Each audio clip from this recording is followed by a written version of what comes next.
So this video was supposed to come out before Infinite Warfare launched, and I could honestly make up a bunch of dumb excuses, but truth is, I am lazy as shit. But we're here now, so let's get to it.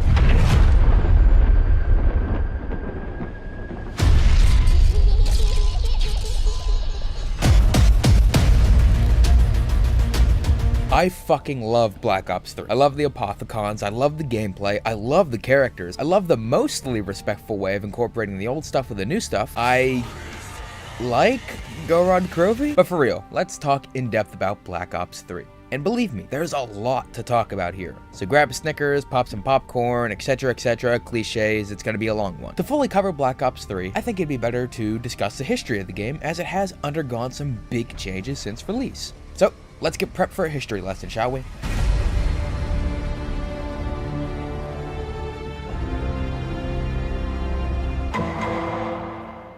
This game was a piping hot mess on release, so much so that within 2 weeks, there were major changes to the zombie AI. On launch, sprinters could spawn in as early as round 4, and zombies in general hit much faster than they did in previous titles. This was one of the first things to be changed, and these changes remain to this day. Sprinters are now more Sprinters are now more fairly placed throughout the rounds, and while they do admittedly still hit fast, the zombies' attacks are much more manageable. Flash forward to around midway through Dryzen Drock's life cycle. The two biggest changes to the game came in the form of an updated Gobblegum system and a perfected, in my eyes, zombie AI. All possible Gobblegum locations were active at all times, and multiple could be bought per round. This was a much needed change, as navigating the map just for the machine to move was beyond infuriating, especially since the maps are now the size of a small country.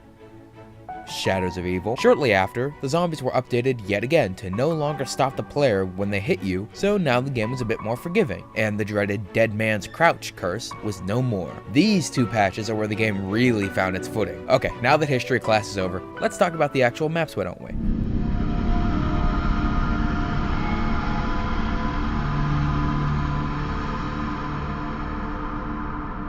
Shadows of Evil's first impressions couldn't have been worse. The map was very close quarters, it took a long time to set up anything, and the introduction of the Apothicons was frankly too much at once for most players. Combine this with the overly aggressive zombie AI and the horrific performance on PC, and the community, myself included, wrote it off entirely. Now that the smoke is cleared, we can take a more rational look at the map. Let's start with the positives.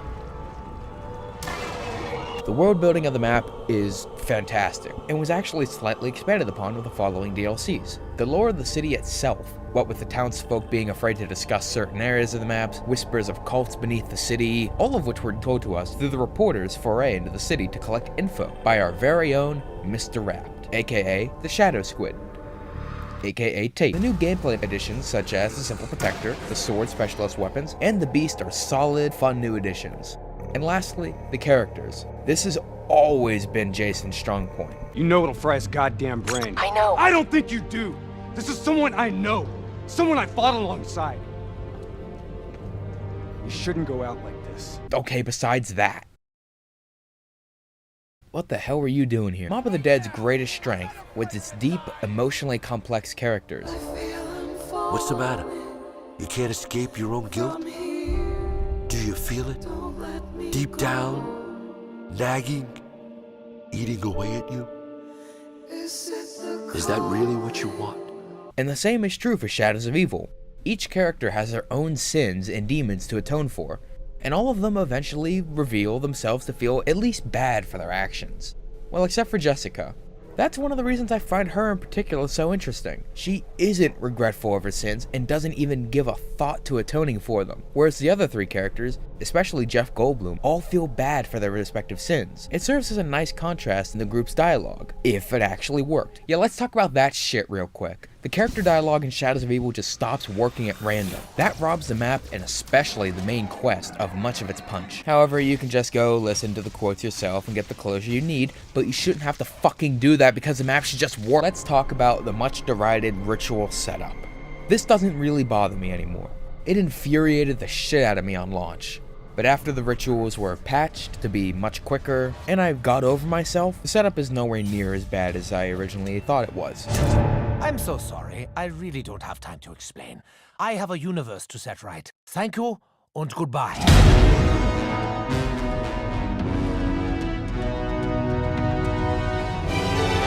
These two maps couldn't be more different. Shadows is very ambitious in that it had the job of introducing us to a brand new cast of characters in a whole new world, all while serving as a prologue to the Apothicons and the Order of the Keepers. And then you have the Giant, which has seemingly no ambition whatsoever. It's a safe retread of Derice from what it wore in Black Ops 1, but small features like the Gobblegum system, a reward for the Flytrap Easter egg, the new characters and their interactions, and the 5th perk Easter egg inject just enough extra life into the map for it to feel familiar, but new at the same time. And can we just talk about the atmosphere of the Giant? Like, holy shit, this map is beautiful. If nothing else, the atmosphere of this map alone makes it worth playing. It also helps that it's just Derice, so of course it's a great map. But I believe it should have been free on disc content. Not because I'm an entitled cunt who thinks DLC should be free. Seriously, fuck you if you honestly believe this. Get over yourself, it's $15 fucking dollars. But because if Black Ops 3 was your first zombies experience and all you had to play was Shadows of Evil, I would not blame you for not even bothering continuing with the mode. The map's learning curve is extreme and clearly meant for veteran zombie players, so it could be very difficult for new players to get into the game mode altogether, whereas the Giant is simple, mindless fun that anyone can pick up and enjoy, and it doesn't require watching 83 hours of YouTube guides to just get good at. So yeah, it should have been base game content for newer players to get adjusted to the mode, but that's just my humble opinion.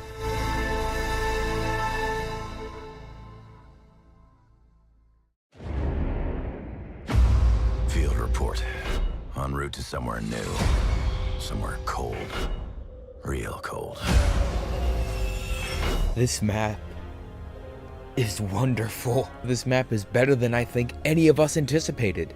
Okay, we're not here to blindly fanboy about a map. We're here to discuss the strengths and weaknesses in depth. And then fanboy over them. Drazendrak is a map that should not have worked. It had the job of winning fans back after the very mixed reception to Shadows of Evil, telling a complete story of its own, introducing new elements, and making Panzer Soldats not the worst thing ever. Yet somehow, against all odds, it succeeds on every front. For starters, the map design. This map caters to all types of players. Trainers, campers, runners, you name it. The corridors are wide enough for players to reliably run through the whole map. Camping areas such as Groff's room and the Death Ray platform have solid escape routes when the going gets tough, and the areas that can be trained are designed in a way where they aren't necessarily a cakewalk per se, but they can still be mastered with enough persistence. Next up, the Wonder Weapons. This map features 6 new Wonder Weapons, the Ragnarok DG4, and the Wrath of the Ancients and its upgraded counterparts. On launch, most of the bows were they weren't great, honestly, but after way too long and a lot of patches, every bow now serves a specific role, even though the Stormbow is clearly the best one. Next, the characters. As is customary in a Blundell map, the characters get even more depth added to them, and the conversations with each other help flesh them out even more. Okay, this is one I've been wanting to say for a long time. The Easter egg quest. This is the second best Easter egg quest in Zombies history, behind my main man Mob the Dead, of course. There's mid-game time travel, the resurrection and corruption of a fallen keeper, and an absolutely insane boss battle. I think I liked it better small. And the big one, the story of the map. This one ties into the Easter egg quest, so this map's story is wonderfully told. It manages to tell a great beginning, middle, and end mini-story through the quest, and then finally reveals Brichthoffen's big plan in the end cutscene, leaving us all excited to know more. Let's talk about that ending real quick. First off, we kill a giant keeper, and then after that, we destroy Griffin Station with some really chill-inducing music in the background, I might add. And if that wasn't enough, we then have a minutes-long outro cutscene rendered in-game that absolutely crushed my soul when I saw it.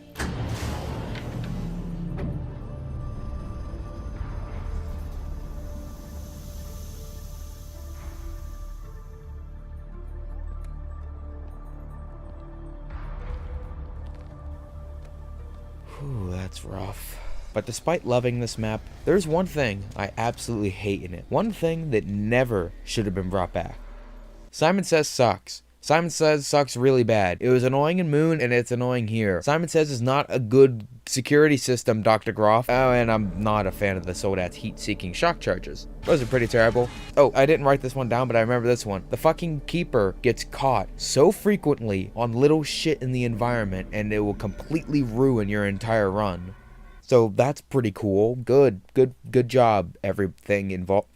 Wow. Overall, Dryzen Drock is an incredible experience that I will never forget. It ranks among the best zombies maps of all time, and honestly, after the mixed reception to the on-disc content of Black Ops 3, we needed a good first DLC to hold our interest in the game. Luckily, Dryzen Drock more than exceeded our expectations with solid map design, a quick setup, amazing new wonder weapons, an Easter egg that doesn't suck or need 4 players to complete, and the cherry on top was the self-contained story quest featuring familiar elements with an emotionally powerful ending. You know what? I'm hyped for DLC 2. Whatever's next has gotta be incredible, and everyone will love it, right?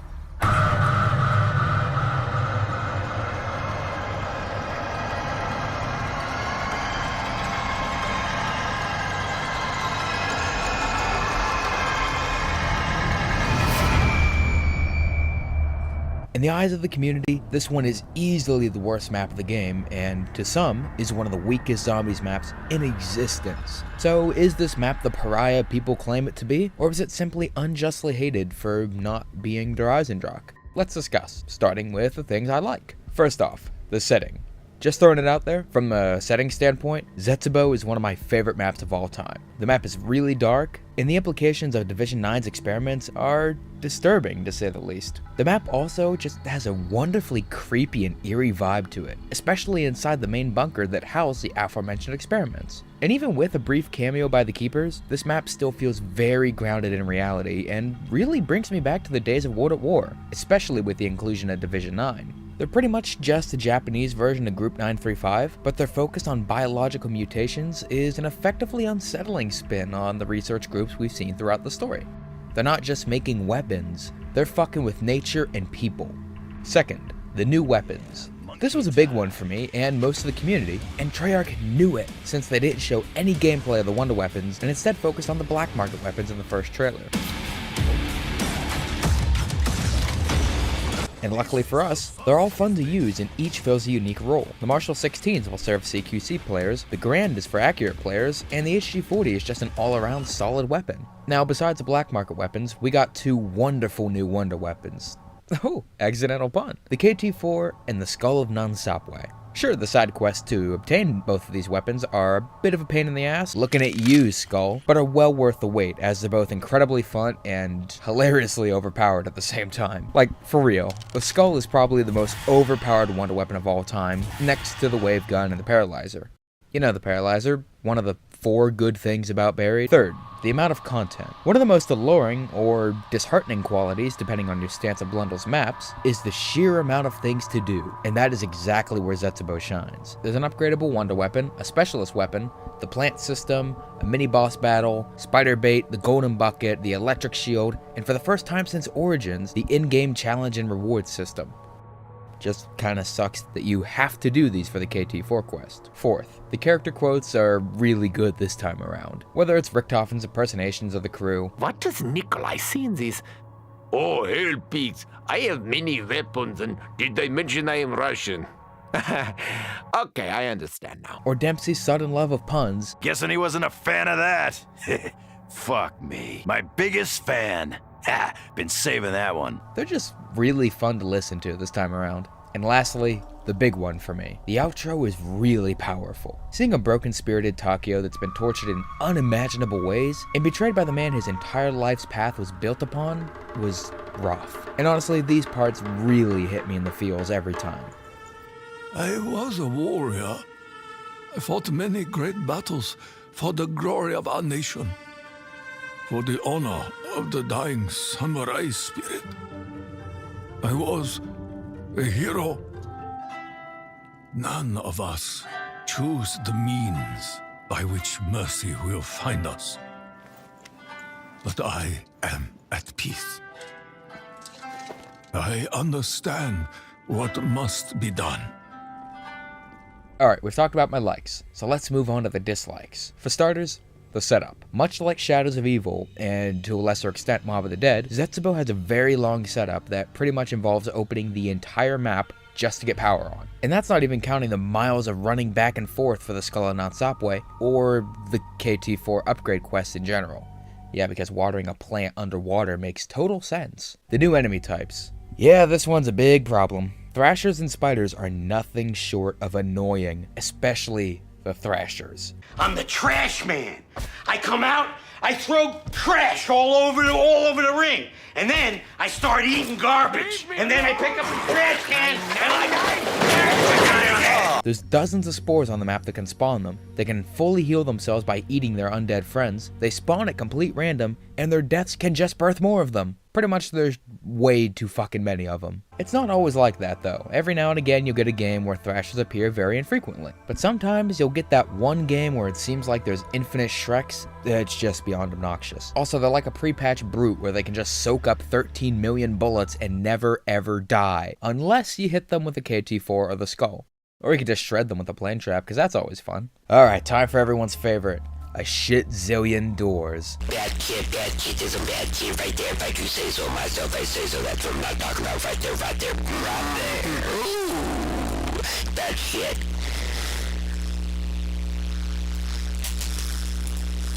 There's like 16,000 doors on this map. This problem is especially apparent in the bunker. The doors in the bunker were so infuriating to the community on launch that the prices were adjusted twice. And even to this day, they're still a bit overpriced and obnoxious. And lastly, this one isn't a problem I personally have, but I figure I might as well mention it because it is one of the bigger perceived issues of Zetsubo. Nothing really happens in this one. You repair an elevator, fight a giant Shrek, teleport to Alcatraz off screen, might I add, and then it's over. I honestly don't really see that as a weakness. Just because the map is in a grand journey filled with giant keepers, mid-game time travel, admittedly well executed references to previous maps, and the destruction of the meme doesn't mean it's automatically terrible.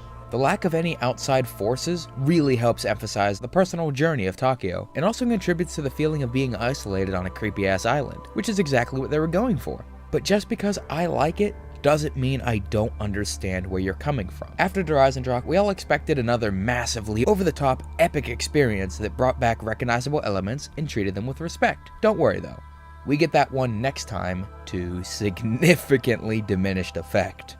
Speaking of which... This city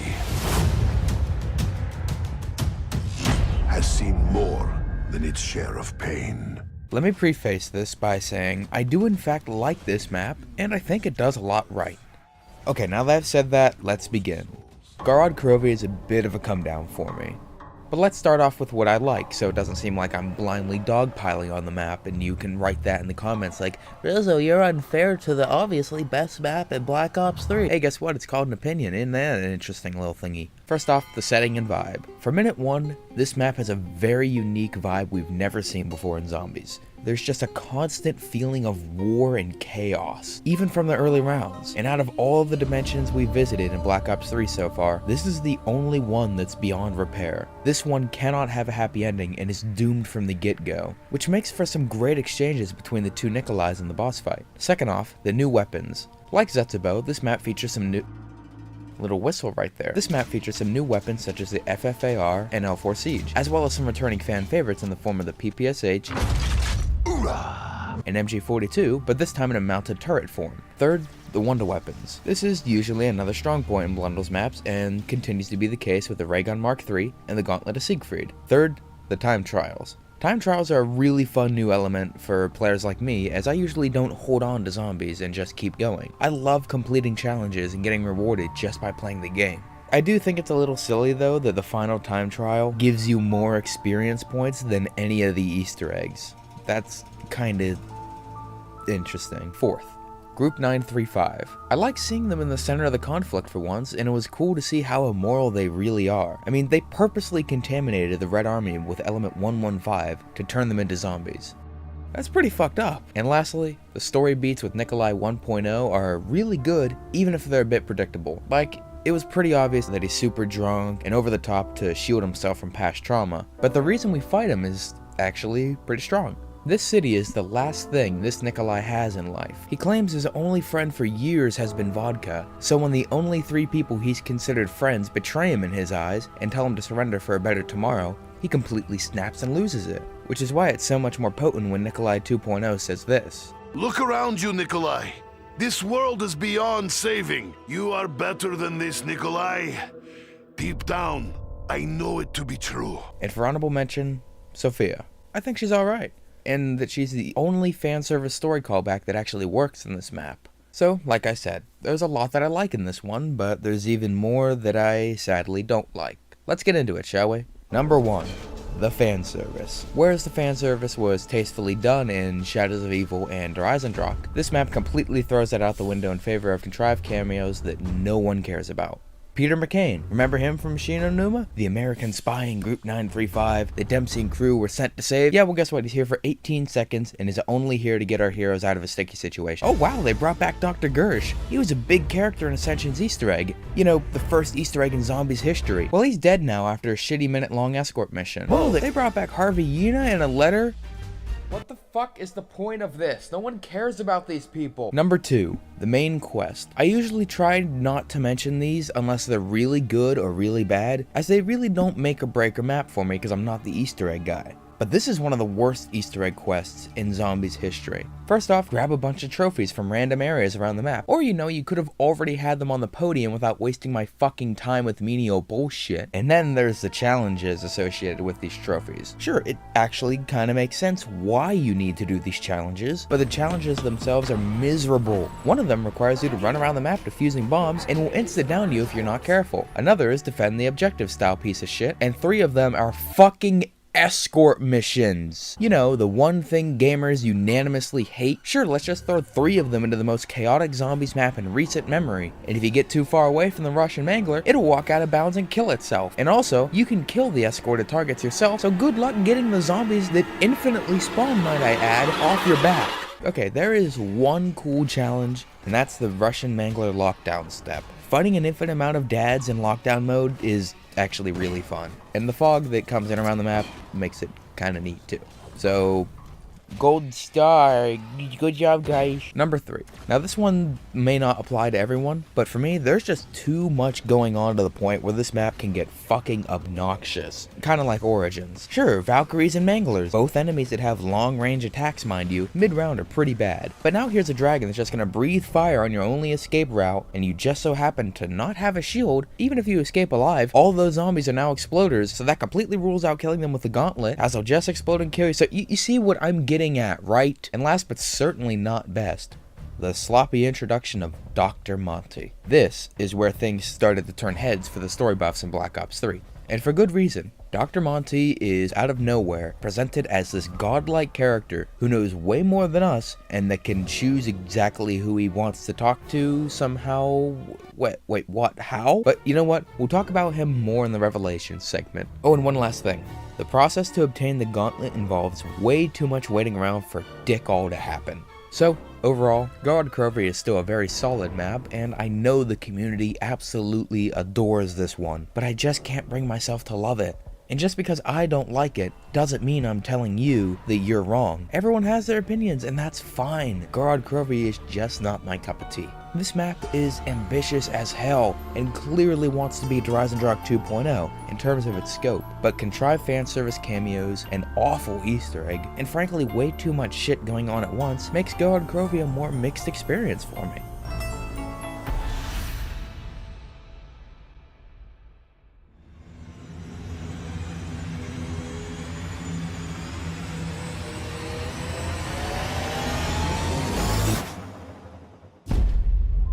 Now we move on to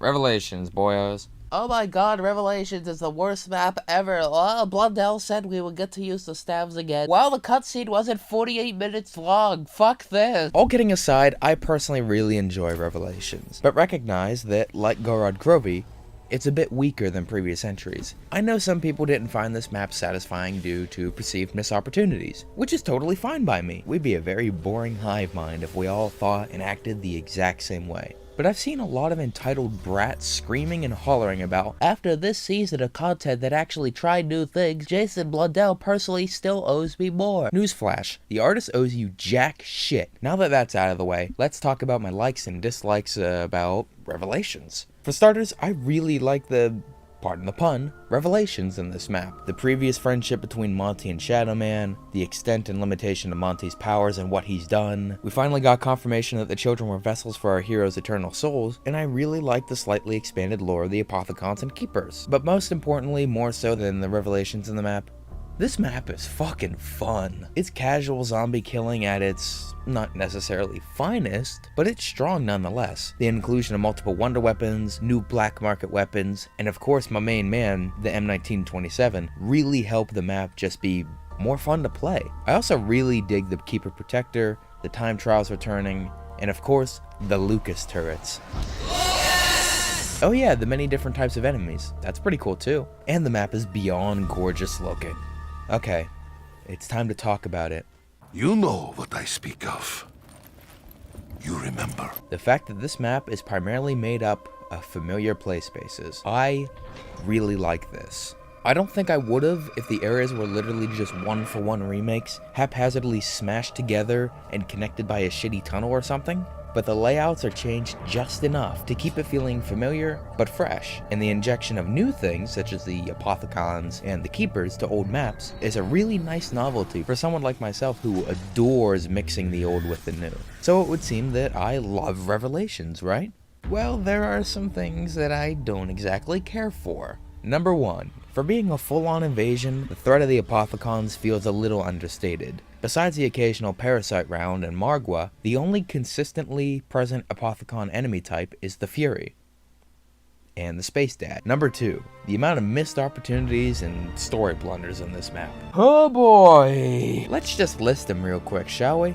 Number 1, the children. Jesus Christ, these little shits were built up for 6 out of 8 maps in the Blunderverse and got roughly 6 seconds of screen time in this map. The director's cut trailer did help this issue quite a bit for me though, as it shows that the children are indeed still around after the events of Revelations, so we got some closure there at least. Number 2. Dr. Monty. In all fairness, we actually learned quite a bit about Monty in this map. I just personally wish he had played an actual role in this map. 3. The blood vials. The blood vials aren't really bad or stupid, they're just not explained properly. Like, you could infer that the blood vials cause a paradox that allows the characters to survive the collapse of the dimension, but that's just a theory. A game theory. Number 3, Dr. Maxis. He comes back for less than 60 seconds, fucks up literally everything, and then saves the universe by fusing together with Wife Ex Machina. And his head is just the male player from the campaign. But he has gray hair, so it's totally new. Number 4. Sophia. Honestly, I'm fine with her being in the map, primarily because I actually like her character, and her scene with Maxis at the end is actually pretty effective. What I'm not fine with is the fact that she was present and important in the boss fight. This was our fight, not your, you stupid laser ball. Speaking of the boss fight, number 5, the boss fight. What can I say that hasn't been said already? It's over too quick. It's literally just a Shadow Man boss fight from Shadows of Evil with an admittedly cool dynamic boss arena, and the Chronorium kills the Shadow Man. This is my least favorite thing in Revelations. This is Batman beyond stupid. It should not be how it ends. And number 6, the big one, that fucking quest. This map and Garrod Krovi have the worst Easter eggs in zombies history, next to Mind Games. It's just so incredibly stupid and nothing makes any sense at all, even by zombie standards. And I'm the guy who tries to make excuses for this bullshit. I can't make any for this one. Nothing makes sense. Yeah, sure, let me throw 18 million Arnies into this Apothecon's air hole, and then let's kill some Margwas, and that'll drop an audio reel somehow. Oh, unless we forget the Gateworm step. Its transit levels of obnoxious. Just run around the map for 34 years and listen for a ping sound to get a rune of creation. I fucking hate this. And as a dishonorable mention, the delivery of this line. What to do?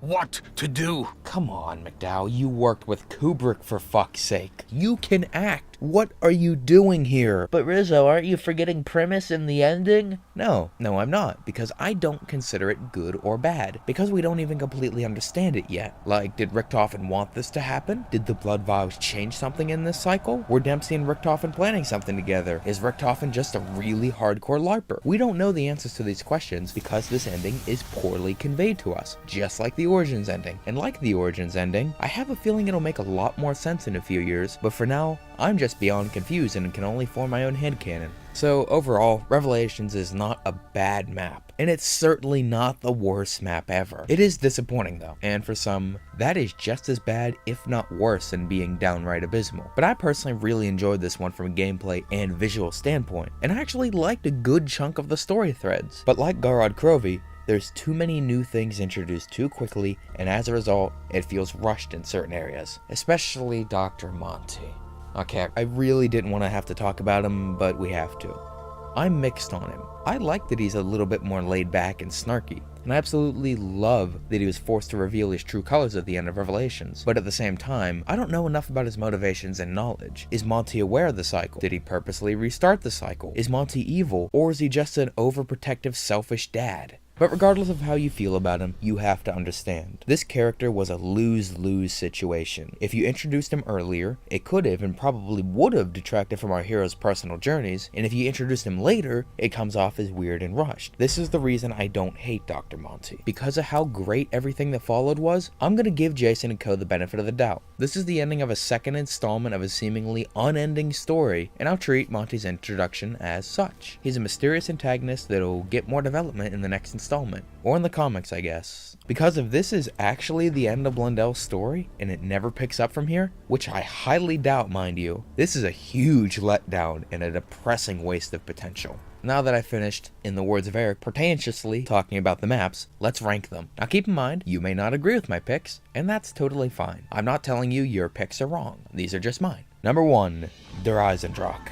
I know I'm basic as fuck. It's a nearly flawless zombie experience. 2, Shadows of Evil. The setup in Apothecons can be a mixed bag, but I absolutely adore the ambition and world of this map. Number 3, Zetsubou no Shima. Likely my most controversial pick, but the unsettling, isolated environment, combined with the new arsenal and gameplay features, more than make up for a few missteps along the way. Revelations. In the words of Liam, Revelations is a weird map, you know. All the pieces were there to make one of the greatest maps ever, but sadly they don't always connect in the ways I'd like them to. However, the sheer fun of the map, the visuals, and mixing of nostalgic elements with the new mythology are a real treat for someone like me. Number 5, Gorod Krovi. This map is still fun, and its ambition is to be admired, but it gets too bogged down in pointless cameos and way too many mini-boss type enemies and environmental hazards for me to adore it the way that I wanted to. Number 6, The Giant. While still a fantastically fun map, all these years later, I can't in good faith put it above anything else, as it is just a safe retread of Derice, and Derice isn't. I don't like Derice as much as these maps. Is it Hitler? So overall, while it admittedly got off to a rough start, I ended up absolutely loving Black Ops 3 Zombies. But like we've covered, this wasn't a perfect game. Gorod Krovi and Revelations both feel compromised in terms of story, and there were some gameplay decisions that just kinda baffle me to this day, Thrashers. But the addition of Gobblegums, a proper leveling system, the recent addition of Newton's Cookbook, the deep new mythology, a more emotionally satisfying story filled with deep and compelling characters, and, you know, a development team with a bit of fire in their bellies were more than enough to make up for the absolute horror show that was Black Ops 2. Well, those are my thoughts on Black Ops 3. I left out some things primarily because if we sat here and actually debated everything in Black Ops 3, we would be here for weeks. But I digress. Did you agree with what I had to say? Probably not, because it's cool to hate on Black Ops 3 now until the next Turret game comes out, and then it'll be weirdly considered great out of nowhere like Black Ops 2, especially Buried. You know Buried, the worst piece of shit zombies map to ever be released under the Treyarch name. Anyway, tell me what you think down below, because contrary to the character I play in my usual videos, I actually like to hear what you guys have to say. Anyway, if you've gotten this far, good on ya, and thanks for watching, and have a great day.